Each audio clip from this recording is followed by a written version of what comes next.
Hello and welcome to ACE the English Hub. Today I am here with yet another session of English Grammar and Usage series. Now it's time for us to visit the next family member, that is adjective. We'll start with the question, what are adjectives? In simple words, adjectives are noun modifiers. That is, it tells us more about people, animals and things. Most of the adjectives are sensory. They are related to taste, smell, sight, touch, etc. Adjectives describe nouns by answering one of the following questions: what kind, how many, which one. An adjective can be a single word, a phrase, or a clause. Now let's see what is a single word adjective. Single word adjective means when a word becomes the adjective, it is called a single word adjective. For example, I have a green apple. Here, the word green describes the apple. Green is a word, a single word. So, it becomes the adjective and so it is called single word adjective.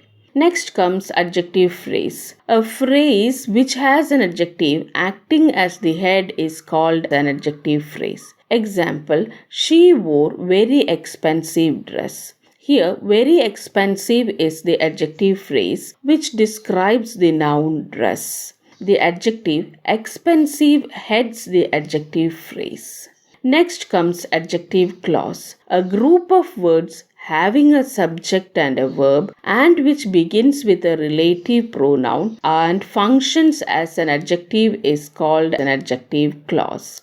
Here, whose watery eyes pleaded for another bone is the adjective clause. Whose is the relative pronoun, eyes is the subject, and pleaded is the verb. An adjective clause usually follows the word it describes. In the above example, Jack is followed by the adjective clause whose watery eyes pleaded for another bone, and Jack is the noun which is being described by the adjective clause. Adjectives act as pronoun modifiers also. Just as it modifies a noun, it modifies a pronoun also. Let's see the example. She is a pretty girl. She has a green dress. It is a new one. Here, pretty and green modify the nouns girl and dress respectively, whereas new modifies the prop word or pronoun one. Now let's see what a prop word is. A prop word is a word with little or no semantic content but is used as a pronoun to avoid the repetition of noun. The word most commonly considered a prop word in English is one. Now let's see where to place adjectives in a sentence. An adjective can be placed either before or after the noun it modifies. When an adjective comes after the noun, there will be verbs such as is, am, are, was, were, look, feel, seem, get, become, appear, taste, sound, smell, etc. in between the noun and the adjective. When an adjective is placed before the noun, there will not be any verb in between. Let's see the example. This cake is delicious. This is a delicious cake. In the first example, the adjective delicious comes after the noun, so it is connected by is. In the second example, adjective delicious comes before the noun and so there is no verb in between. Now let's see how adjectives can be formed. Adjectives can be formed from nouns and verbs by adding suffixes. For example, gold plus en gives golden, beauty plus full gives beautiful, collect plus ed gives collected, confuse plus ing gives confusing. Adjectives formed from verbs are called participles, present participles and past participles. Present participles describe the characteristics of someone or something, whereas past participles describe the effect of an action on someone.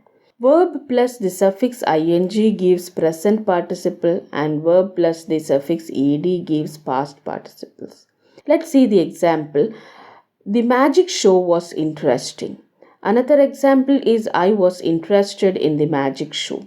Here, interesting is the present participle and interested is the past participle. The word interesting tells us something about the magic show, whereas the word interested tells us how I was affected by the magic show. Now it's time for us to place the adjectives in the proper order in a sentence. If there are more than one adjectives in a sentence, it should be in the order of opinion, size, age, shape, color, origin, material, kind, or purpose. Let's see the example. One day I saw a beautiful big duckling on my study table. It was a young, short, white one. My mother told me that it was a Chinese silk duckling. It was of a folding type presented to me by my uncle. In this example, beautiful, big, young, short, white, Chinese, silk, folding are the adjectives. Beautiful is the adjective of opinion, big is the adjective of size, young is the adjective of age, short represents adjective of shape, white represents adjective of color, Chinese represents adjective of origin, silk represents adjective of material, and folding represents adjective of kind or purpose. Now it's time for us to note an important point. Regardless of the words that they modify, that is, whether the word is a singular or a plural one, adjectives always keep the same form and are therefore unchangeable. That is, adjectives never change with singular or plural nouns accordingly. There will not be any singular adjective or plural adjective. The adjectives will be of the same form. That's all for today. We'll meet you next Thursday with kinds of adjectives. Thank you.